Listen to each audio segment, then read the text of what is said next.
What's going on today, everybody? I hope you're having a fantastic day. I know I will be once I get this thing figured out again. So it left me stranded yet again out in the middle of the water with no engine. It would try to crank, but it wouldn't do anything, and then all of a sudden it just hit the starter, like you could just barely hear the starter relay starting, and it wouldn't do anything else.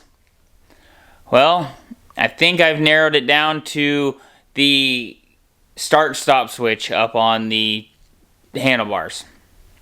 They're faulty. They're known to be faulty, but I think we're having troubles with the key or the pull cable where that's not quite sealing. So I was riding it, fell off, went to put it back on, and it wouldn't start. Wouldn't start. And now I had to get towed in, and it's back to not wanting to start. Pulled everything apart in the E-box because I thought for sure it was the starter, and it wasn't. The starter solenoid, excuse me. And it wasn't the starter solenoid. It would go, it'd click, but it wouldn't really click. It wouldn't send power through, so it wasn't getting power from somewhere. Pulled the stop-start switch apart, and it started up right away. So I know it's a problem up there. It's been plaguing me for the last 3 times I've gone out. It's been having problems. I don't know why I didn't think about it on the water, but it is what it is now. Got a new one to replace the whole system. A little Maddie system. So hopefully this will fix it. Now I've gone ahead and I've replaced the quick connectors at the end. So I'm going to have to rewire those ones to fit the new plug. Fun stuff. So without further ado, let's go ahead. Let's get to this. We'll start looking at some things and going over it. So I pulled all the E-box off, pulled it out, did some testing, checked some things, checked my voltages, tried to jump some things, and it just was not happy. It was not having starting. So kept trying, thought it was this solenoid since it's not quite the right one for this. And lo and behold, I finally went and took the controls apart to look at them to see what was going on with this. And this little rubber boot in here is still, I think, leaking because when I fell, it sank pretty good. And this little rubber boot has been the plague of everything on this jet ski. I thought there'd be an upgrade. I thought we could fix it, and we can't. It doesn't seem like we can. Threw a bunch of electric grease in it to try to help prevent the water from reaching the connectors, but I think it was holding it down too much. So we've just gone ahead and got a whole new system, and we'll replace this piece and hopefully get the ski back up and running.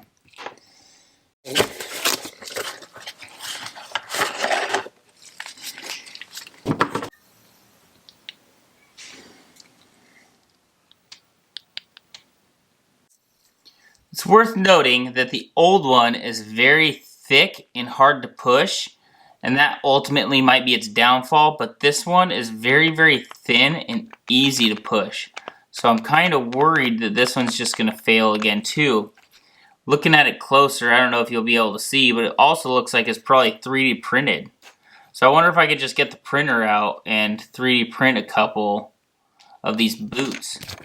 Maybe I'll take some measurements off this old one and see if I can get a mold or something sorted out. Maybe I'll try to 3D print one of these.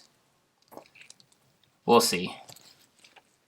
But for right now, let's get this old one in, get the new one in, excuse me.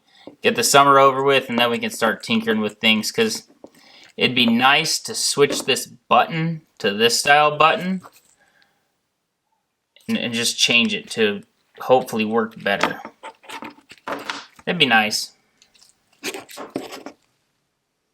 Get rid of the problem button and get a proper button. I don't know, we'll see. I might also switch it over to a Kawasaki one at some point, but for right now, let's go ahead, rip the old one off, put this one on, and see if this fixes it.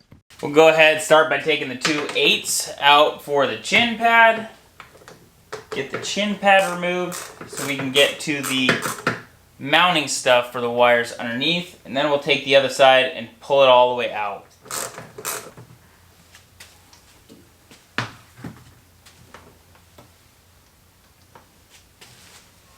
Don't lose these little guys that are washers, but they won't crush the plastic. Don't lose those guys. So now that everything, or the chin pad's off, we can see everything.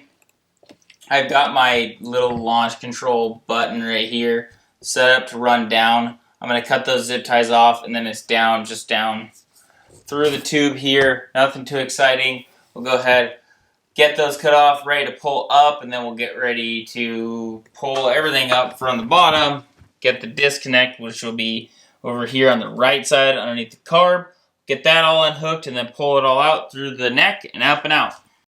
Now we got to get the boot off. There's a little holder in here. Take that boot off. I had a zip tie wrapped around it, cut the zip tie off. We'll pull this boot down. And then there's a little collector piece of rubber that the thick wires can come out of. Now that those are out, we know it's the handle because I can pull on this and it pulls it up. So that's looking good. Now we'll keep chasing it around.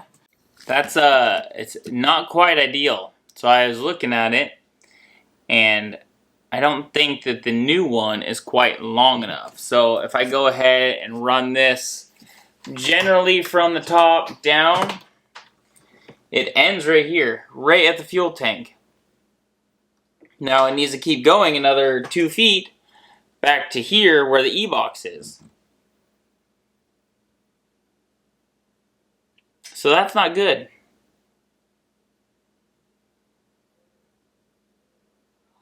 So instead of trying to save this,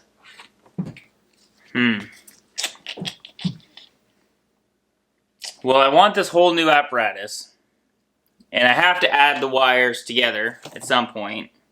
So I think I'm just going to cut it right here. Maybe I'll cut it up top. I'll cut it up closer to this guy. I'll cut this off, and then I can splice the wires in wherever I want to. We'll look to see if it has a connection right here. I doubt it because these two connectors, which are your stock connectors, remember? I cut mine so it's different. I put a different spade connector on it. These connectors were all the way at the E-box. Now we got to change it.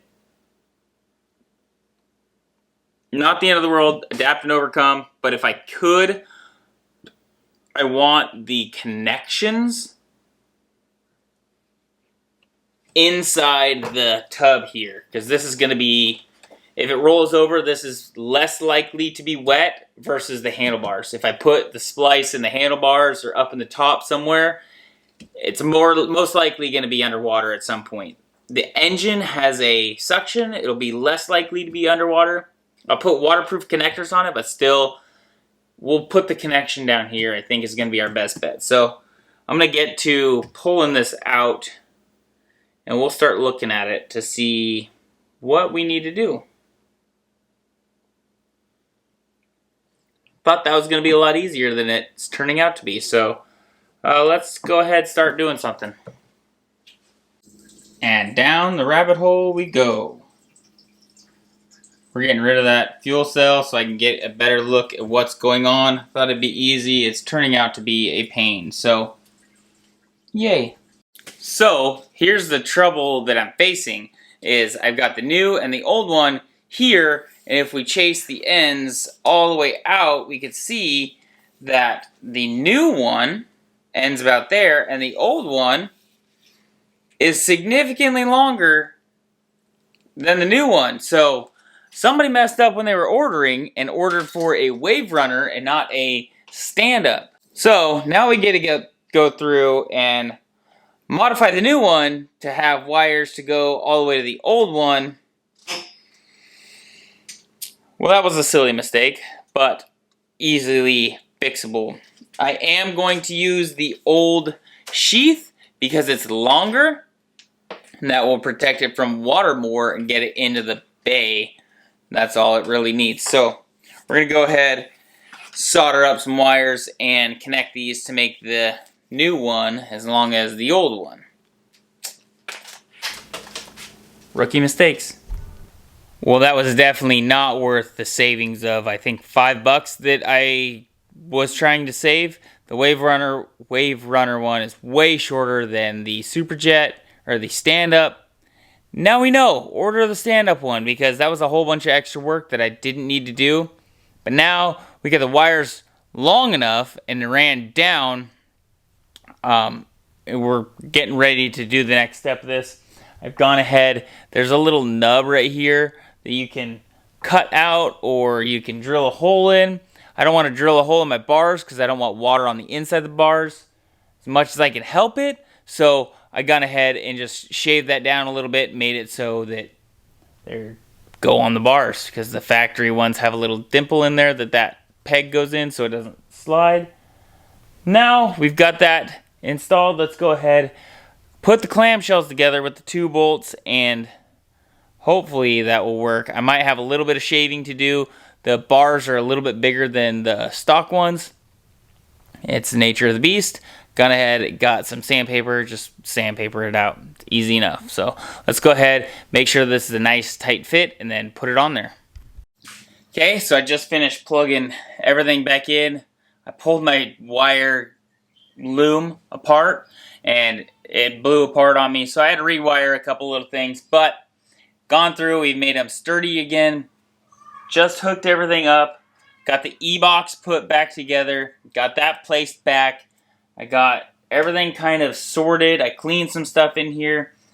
Now I think I'm ready to start this thing. So battery's in. I think the battery has enough charge. I got a cable on it, so it should start. So let's give it a prime real quick and see if she starts.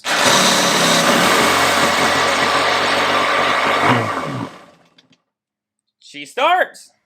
Awesome! So now all I have to do is put our chin pad back on, our 2 7mm bolts, which is easier said than done. But I'll drop this thing down, put those things on, but I'm not going to bore you guys with that. I'm going to get out of here. You enjoy the rest of your day. I know I am, because now we get to go take this thing back out and see if it'll let us down again. Hopefully it shouldn't. I think it's a typical boat thing. It's always letting you down. But we're having fun, right? So I'm going to go enjoy this thing and get out of here. You guys enjoy the rest of your day. Peace. Don't forget to like, comment, subscribe if you like what we're doing. Leave a comment. Let me know what you guys ride. And don't forget to thumbs up. It helps the channel out a lot. And subscribe. Take it easy, everyone. Peace. Rookie mistakes.